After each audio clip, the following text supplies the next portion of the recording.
Imaginez un instant, des guerriers venus du froid, aux yeux clairs, nés sur les terres brumeuses de Normandie, qui finissent par bâtir l'un des royaumes les plus puissants et raffinés de la Méditerranée. L'Italie du Sud leur doit bien plus qu'on ne le croit, car ces hommes du Nord n'ont pas seulement conquis des terres, ils ont profondément transformé le destin de toute une région. Tout commence au XIe siècle. À cette époque, l'Italie du Sud est morcelée. Les Byzantins contrôlent encore une partie du Sud-Est. Les Arabes dominent la Sicile. Et une foule de petites principautés lombardes s'entre-déchirent. Un terrain parfait pour des aventuriers venus chercher fortune. Et parmi eux, les Normands. D'abord mercenaires, ces guerriers sont engagés pour combattre au service de l'un ou de l'autre. Mais très vite, ils se rendent compte qu'ils peuvent jouer leur propre jeu.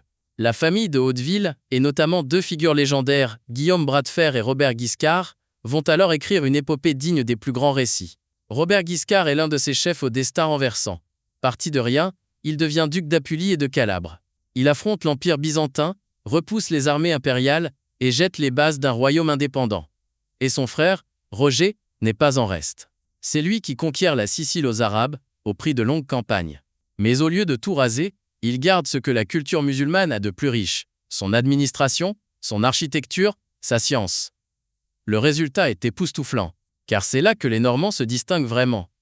Contrairement à d'autres conquérants, ils ne cherchent pas à imposer une culture unique, ils unissent. En Sicile, chrétiens, musulmans et juifs vivent côte à côte sous la protection des rois normands. Les églises cohabitent avec les mosquées transformées et les palais sont décorés de mosaïques byzantines, d'arabesques islamiques et de voûtes romanes. Le palais des Normands à Palerme en est l'exemple éclatant, un joyau multiculturel unique au monde. En 1130, Roger II, fils de Roger de Hauteville, fonde officiellement le royaume de Sicile, un État centralisé, puissant, moderne, bien en avance sur son temps. Il crée une administration efficace, frappe sa propre monnaie, fait venir des savants de tout le bassin méditerranéen et fait traduire des œuvres grecques et arabes. La Sicile devient un phare de savoir et de tolérance. Fait étonnant, alors que l'Europe féodale patauge encore dans ses divisions, le royaume normand instaure une sorte de proto-État moderne. Et dans les cours royales de Palerme, on parle latin, grec, arabe, hébreu, normand et sicilien. L'élite intellectuelle de l'époque y trouve refuge et inspiration. Même les rois d'Europe regardent avec admiration ce royaume du Sud. L'empereur Frédéric II, élevé dans cette tradition, poursuivra cette synthèse entre cultures. Son règne sera l'un des plus brillants du Moyen Âge et il n'aurait jamais été possible sans l'héritage normand. On pourrait croire que ces hommes venus du Nord ne seraient restés qu'un épisode passager dans l'histoire de l'Italie. Mais c'est tout le contraire. Leur empreinte est indélébile.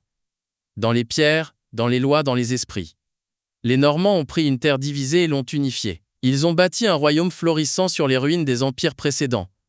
Ils ont mêlé Orient et Occident, violence et raffinement, croix et croissant. Ils ont prouvé que même les plus rudes des guerriers peuvent devenir des bâtisseurs de civilisation.